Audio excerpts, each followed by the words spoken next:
years of anticipation, Elden Ring is finally upon us, so to celebrate this momentous occasion, and also because I was trying to kill some time until the game is out, I'm bringing to life what's already one of its most iconic and beloved creatures, the Pot Friend. This is Kitbash Creatures.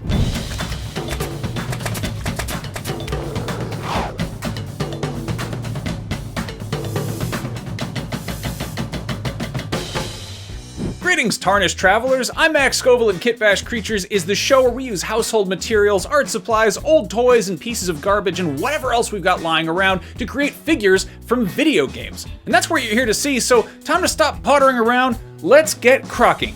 I apologize in advance for the pot jokes. I'm starting out with this Styrofoam Ball, 3 inches in diameter, which I got from a craft store. There are special tools used to cut this kind of foam that use a little hot wire, but I don't have one of those, so instead, I'm making a gigantic mess by flattening out the top with a utility knife and then hollowing out the inside with a rotary tool and just getting styrofoam dust everywhere. I'm gonna be cleaning this stuff up for a while. I'm gonna use some armature wire for the arms and legs. If I were doing a more humanoid creature, I might make a whole skeleton and then build on top of that, but Pot Friend's little pot body is sturdy enough that I think I can build his limbs out in separate pieces, and then attach them later. I'm layering up my epoxy mixture on top of the ball. That's green stuff plus white epoxy. You can check out my last video for more info on that concoction. These pot creatures come in 2 varieties from what I've seen so far. They're the big barrel-chested urn-shaped ones like Alexander the Iron Fist, who was in that first gameplay reveal, and then there's the little pot-bellied ones who are much rounder and, pot-like. Alexander would be doable, but I'm making one of the rounder kind because I think they're cute. Plus, without a pottery wheel or a lathe, it's a lot easier to mold a semi-spherical shape by hand, kind of like making a snowball.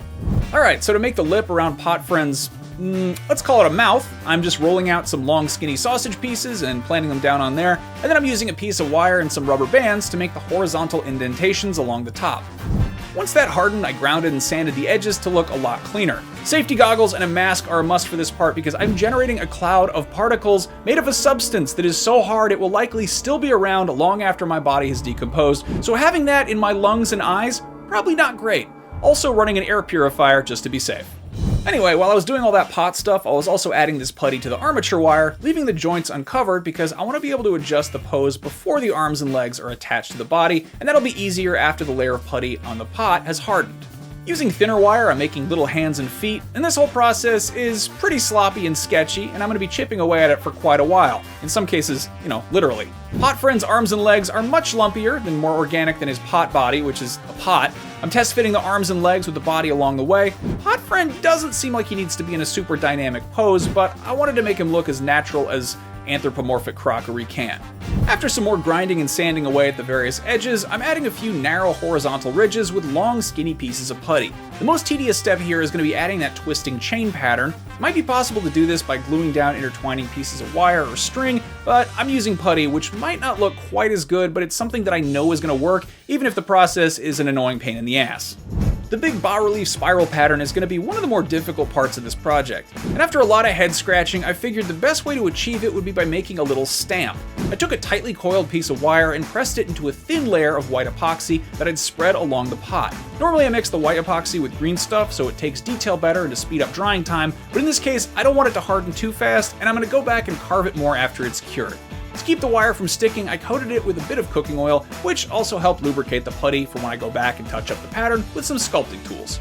After sanding it up a bit, I'm really happy with the results. Obviously it's not 100% accurate, but for something I'm doing by hand, it could be a lot worse. Now, the really nerve-wracking part is giving Pot Friend some battle damage, or rather, bottle damage? I'm sorry, just a little vessel humor for you. Jar har har. Anyway, I'm sorry. He's got plenty of chips and cracks, and I want to make a good amount of those without trashing all the delicate sculpting I just did, which is a tricky balance.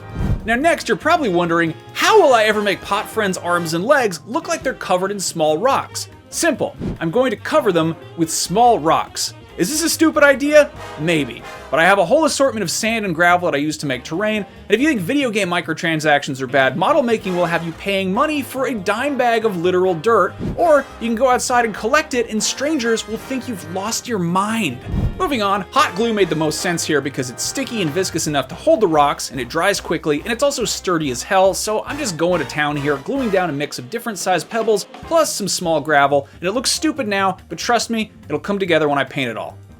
Speaking of rocks and terrain, you'll also recall that I'm making a base for Pot Friend. If you caught last episode where I made a ROM from Bloodborne, the part of that project that I'm least happy about is the base. So for Pot Friend, I really want to carve out a chunk of the lands between for him to hang out on.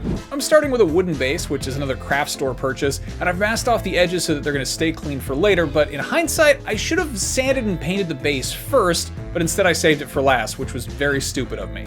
To build on that, I'm carving up some XPS foam insulation, which is great for building terrain and miniature structures. I'm gluing some chunks down since there are lots of rock formations throughout the lands between, and I want to mimic that. XPS foam is a lot sturdier than the foam that the ball is made out of, so I was able to rough it up a bit, chipping at it with a utility knife and a wire brush. I've also drilled some holes in Pot Friend's feet and glued in some stiff wire at the bottom there, so now he fits into place on his little hill. It's all starting to come together, but we've still got quite a ways to go. Now here's a challenge: the elaborate seal on Pot Friend's lid. This would be a lot easier if it was engraved and the design was carved into it, but instead it's embossed, so the design pops up, which is kind of tricky. Luckily, I have a plan. There's probably an easier way to do this, but here's what I'm doing. I'm taking a screenshot of the seal from the gameplay and then adjusting it in Photoshop and printing it out on paper. The measure twice, cut once approach might work for some people, but I prefer the don't measure at all and eyeball it and just kind of hope for the best approach. So I printed out the pattern in a bunch of random sizes to see which one fit. I took the one closest to the size of Pot Friend's big gaping head hole and glued it to a piece of balsa wood. Then I traced over the design carefully with a ballpoint pen, pushing down hard enough that it engraved the wood. I cut the design out and made sure it fit into Pot Friend's head, and then touched up the details. After that, I used my carved wooden circle as a big stamp on a piece of putty that I rolled out onto a different piece of wood to keep it flat. I greased up the seal first so it wouldn't stick, which also made it easier to touch up some of the details later on by hand. Kind of the same deal with the whole spiral design. And voila! We have an embossed stamp of the Erd tree, fan favorite tree that you might recognize from such hit games as Elden Ring. It's that one. The big tree. Do you see it? Meanwhile, over on the base, it's time to get messy. I'm using Sculptamold, which is like a mixture of paper mache and plaster. And normally you just add water, but I'm using rubbing alcohol because I thought that might speed up the drying process. I don't know if it actually did, but it dried, so that's good, I guess. I'm mixing in some dark acrylic paint too, so it takes on a more earthy color as well as some dirt and rocks, so that it, looks like dirt and rocks. And then I'm just smearing this all over the base, getting really nasty with it. Looks like I'm gonna have some extra left over, so I'm smearing that around on another little base I had lying around. I'm not sure what's gonna go on there, but now I have one on hand for future projects. When I was in the middle of this part, my wife asked if I could come change the baby's diaper, and I walked out with my hands covered in this brown sludge, and she took one look at me and was like, "Oh, you're poopy too, never mind." So Sculptamold, great for building bases, also good for getting out of diaper duty. Now you know. And now I'm shoving some rocks and sand into the paste and gluing down the pieces that don't quite stick. Now, while I was doing this, I had a stroke of inspiration to give the base a little more character: some human remains. I had leftover skeleton pieces from a model kit. It's the Forgotten Prisoner of Castlemare, if you're curious. And I was saving those bones to make a tiny diorama of High Lord Wolnir from Dark Souls 3, but I don't know if I'll ever get around to that, so they're gonna go on the edge of Pot Friend's little hill. They're probably not quite to scale, but let's just pretend that these are the remains of a player who rolled a really, really small character.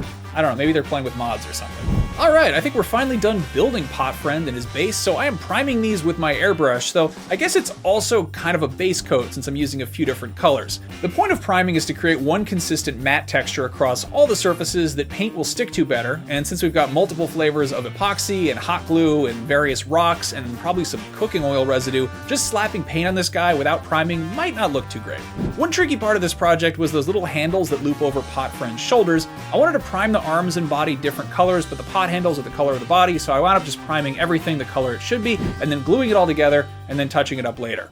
One overlooked part of model making, whether it's a store-bought kit or something homemade, is figuring out at what point during assembly certain parts should be painted. If you paint everything before you put it together, you're more likely to mess up the paint while building it, but if you paint it after it's fully assembled, certain areas are going to be a lot harder to paint with a brush. Pot Friend is simple enough, and I probably could have just painted him in one piece, but I didn't. So once he's all together, I did a few little touch-ups and added some subtle shading on his detailed parts, and now it's time to get to the fun details.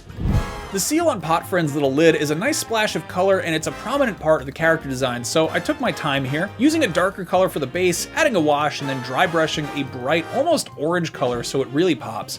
For the body and arms, I tried to get a good variety in color without making it look muddy, but then, also adding some washes so it looked literally muddy, because this is an earthenware jug person who lives in a field and has arms made of what appears to be rocks and dirt, so little muddy's alright.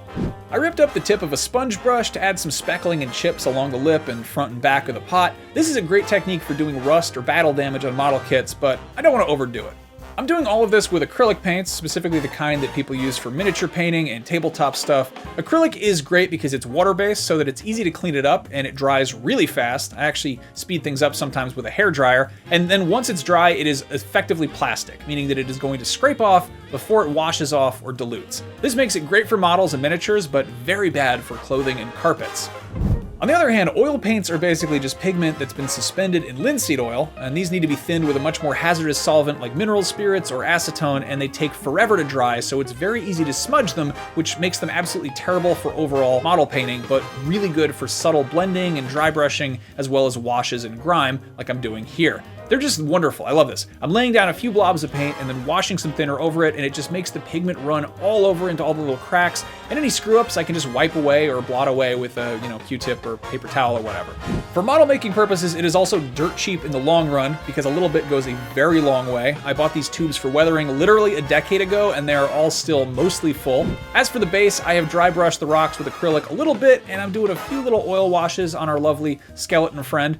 Now, painting terrain only goes so far, and the real fun is adding foliage. The lands between has lots of tall grass, and I'm trying to recreate that using something a little unusual, foil. Regular aluminum foil would be a bit too thin for this, but I found a piece that was the safety seal for a can of baby formula. It is slightly thicker than the kind of foil you'd find on like a tub of yogurt or a single serve cup of pudding or applesauce. But anyway, I've flattened it out and I've sanded it a little bit and I've hit it with some green paint, and now I'm cutting up a bunch of little tiny narrow tapered strips. Once I've got enough of these, I am bunching them together 2 to 5 pieces at a time, scrunching them at the bottom, and then planting them upright in spots of hot glue that I put down on some non-stick parchment paper. This is basically the same thing I tried to do with pipe cleaners last episode. I hope it works better here. Fingers crossed. Anyway, I'm airbrushing all the little grass tufts green as thoroughly as possible, and if I miss any spots, I can probably hit them with a brush. Right about here, I remembered I should probably paint the base so that it's not just plain wood. I was tempted to do some kind of really cool faux stone or like tempered steel effect, but instead I just went with plain glossy black to keep it simple and hopefully not screw everything up at the last minute, like I did last episode. Okay, now we can do some foliage.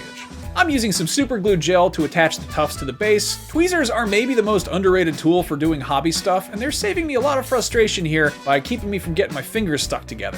With the grass tufts glued down firmly, I'm now spreading around some Mod Podge. White glue would probably work here just as well, and then I'm sprinkling on some flocking to create moss and ground cover and stuff like that. Much like actual plants, flocking comes in a million varieties, and you can also just make it yourself. This is sawdust that I mixed with green and brown paint and then dried out in the toaster oven. It is extremely light and crumbly and porous, so it sticks to the glue really well. This technique is kind of the same thing as doing glitter art or decorating snowflakes as a kid, but thankfully, flocking is slightly easier to clean up than glitter. Possibly on par with glitter in terms of getting absolutely everywhere is static grass, which I am applying next. For best results, this is applied using a little sifter that generates a small charge, which then causes the grass to stand bolt upright with static electricity. It's really cool, but I'm just gonna do the same thing we did with the flocking because I don't want the grass to look too manicured, and also the static grass applicator that I built out of an electric fly swatter and a kitchen strainer keeps giving me little electric shocks, and I don't need that in my life right now, and I wish that was a joke.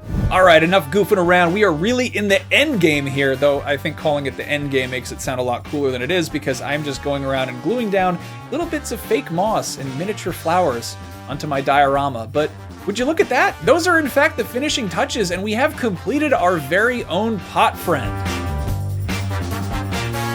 I am extremely happy with how this turned out. It is not 100% accurate to the in-game counterpart, but I think it looks pretty good for something I did completely by hand. Now, once again, the base is a little simpler than I'd like. My grass experiment worked and the flocking looks alright, but as a diorama, the composition is sort of boring and it doesn't make too much sense geologically. Like, it's a hill, but it's also ruins, but there's a dead guy in it. I just don't think about it too hard. I love how the bones look, though. I think they're cool. Now, you might be wondering, why didn't I just 3D print this? Well, because that would be too easy, and come on, this is a FromSoft game. Get good. I really wish I could have made all sorts of esoteric, inside jokey Elden Ring references, or, refer to Pot Friend as whatever he's actually officially called in the game, instead of what Reddit and Jeff Keighley have been calling him. Come on out, Pot Friend! For all I know, Pot Friend might actually be a pot enemy, or a pot lover. Or maybe he's the secret final pot boss who you can only reach by placing the ashes of Glaive Master Hodir on the altar outside Gawith Respite, assuming that you didn't wear the Pendant of Virtues during the Ring Maiden fight, which is a total rookie mistake. Anyway, thank you once again for watching this episode of Kitbash Creatures, and for all the really nice comments last episode. If you missed that one or the ones before that, go check all those out. We are planning on doing more of these about some non-FromSoft games too, so sound off in the comments with the creatures, characters, contraptions, and or climactic confrontations that you want to see me painstakingly cobble together from hazardous chemicals and household garbage. And for everything else Elden Ring, you are already in the right place, IGN.